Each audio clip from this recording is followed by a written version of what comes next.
Hi kids, here is Little Modular again with yet another episode of Little Modular. Today we're gonna take a closer look at this extremely useful module, Test 3. As the name implies, it is meant for testing your system and testing your modules. So you will not use it to make any patches. It doesn't make any sounds. It's not a utility. Well, it is utility, but not in the musical sense. It's a module that allows for testing your modules, testing how much of a current they draw, and it also allows you to see what's the condition of your rails, plus 12, minus 12, and plus 5 rail. This is very important because power supply is the single most important thing in your system. And if you, God forbid, have any problems with your system, in 90% of cases it will have its roots in power supply. So first of all, you cannot exceed power specifications of your case. So for example, here I have a Deptford PSU2 case which gives me 1200 milliamps. So if I want to make sure that I'm okay, I'm within this limit, I have to add power consumption of each of the modules and see if it does not exceed those 1200 milliamps. And of course, you can do that by looking at the manual or at the module specification on the manufacturer's side. But it's not precise. That's because those power specifications often are, let's say, optimistic.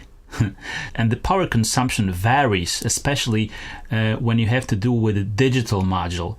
If you have a microprocessor involved and there are some heavy algorithms involved and you are enabling some effects or some CPU intensive processes, the power consumption will vary. So you need to make sure what is the maximum power consumption of your module when it is pushed to the maximum.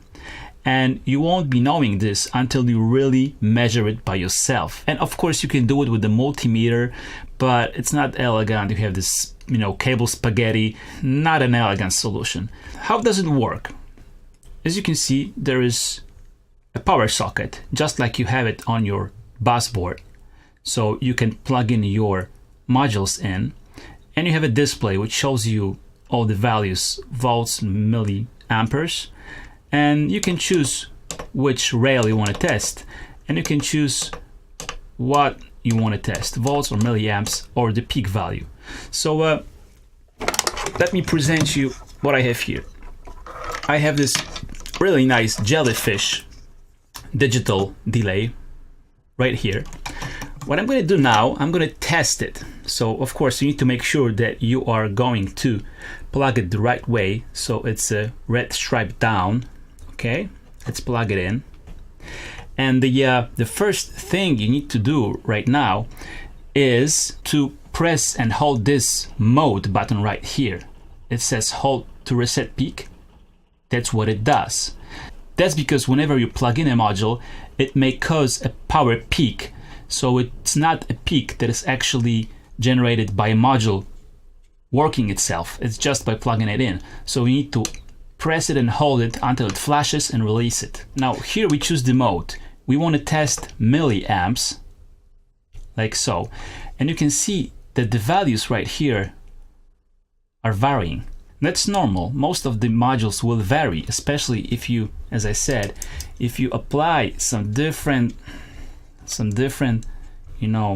modes and you tweak those knobs. You need to just fiddle around, enable all the possible options on it to make sure that you max it out and you check out all of the modes.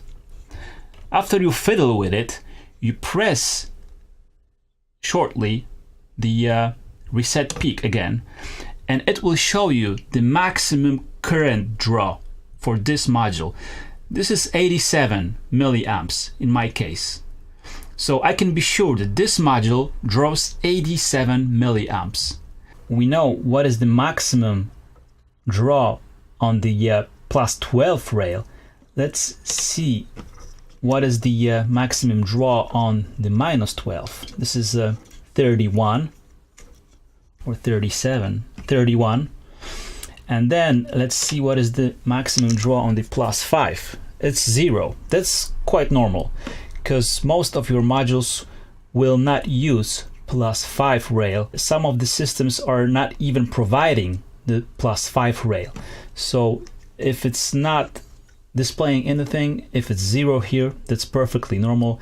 Some of the modules, especially older modules and some digital modules, may also use this rail, but most of them will not. So you need to add those values for each of the rails and compare it to your case power specification.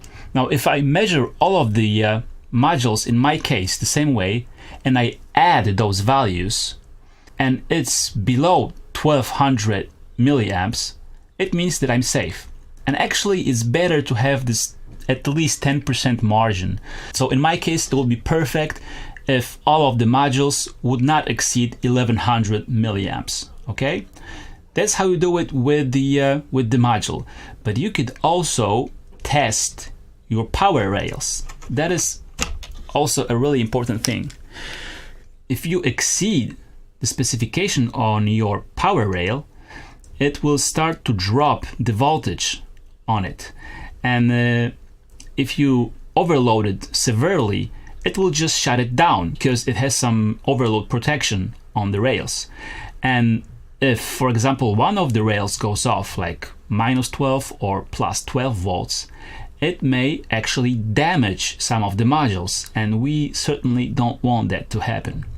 So if you want to test how your rails are doing, you just go to the volts right here and you just switch here the rail to see what are the numbers. I have here +5 rail, +12 and -12. You need to make sure that those values stay within 10% of the nominal values. So as you can see here, 5.02 on my +5 rail, perfect. 11.98, almost perfect. And -12 rail, also really good value. If this would be overloaded, then the display would flash, showing you that you have some serious trouble, and then you can shut it off, making sure it won't break any of your precious modules. So this is extremely useful module that will help to protect your investment, and especially if you are designing modules or doing some do-it-yourself designs. Speaking of, this module can be also purchased as a kit, and I highly recommend it as your first do-it-yourself project. I was really skeptical about it because I'm a total idiot when it comes to constructing anything, and I was really afraid to build that, but Joran, the main designer from JORANALOGUE, convinced me to do it because it's a really simple project. You have like a dozen of parts and it's really well documented, and the only skill you need to have is soldering skill. The only thing I can do is solder cables. That's the only thing I'm capable of. And it took me less than 2 hours to complete this project. So if I can do it, you could definitely do it. So you can buy it yourself, build it, and test your system. Very, very good idea. Okay, thank you very much. That's it for now. As usual, if you liked it, please subscribe. Take care.